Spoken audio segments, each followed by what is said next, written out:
class, and everyone wants to take a hammer and break through me, as if I am not there, and then apologize saying they didn't mean to hurt me, leaving me with cracks, shatters of myself on the floor. I have grown tired of the beatings that left scars on my body, and I am tired of never being able to rid myself of those awful memories. So I will raise my voice, say everything I have to say, do what I have to do, just to get somebody to see the water that has appeared on this glass.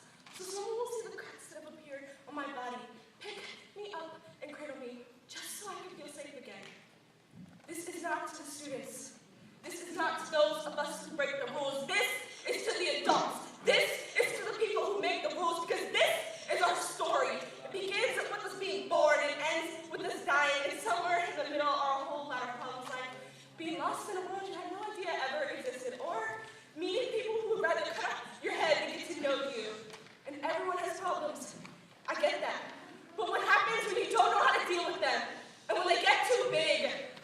Every day we walk through this forest of people with smiles on our faces and go home to comfort with tears in our eyes. Every story has a problem, maybe more than one.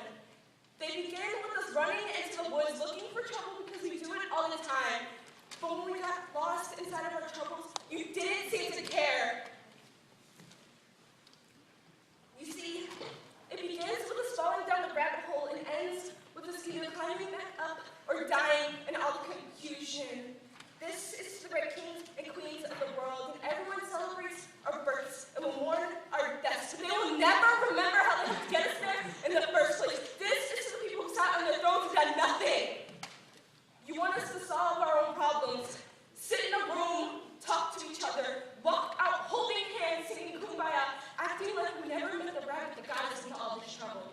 When really, the anger is just sitting there, growing and growing inside of us, waiting to erupt and introduce itself to the world. And when it does, you tell us that this mess we curated is unforgivable. You don't tell us how to help ourselves, but you tell us the consequences of our actions. And for every action, there's a reaction. That reaction does not always have to leave us with tears in our eyes, cuts on our bodies, and pieces of ourselves missing. If only you took a look at our stories and our faces, because our faces are painted to look like nothing is going on at all, and our stories have recorded every single moment of our lives in detail.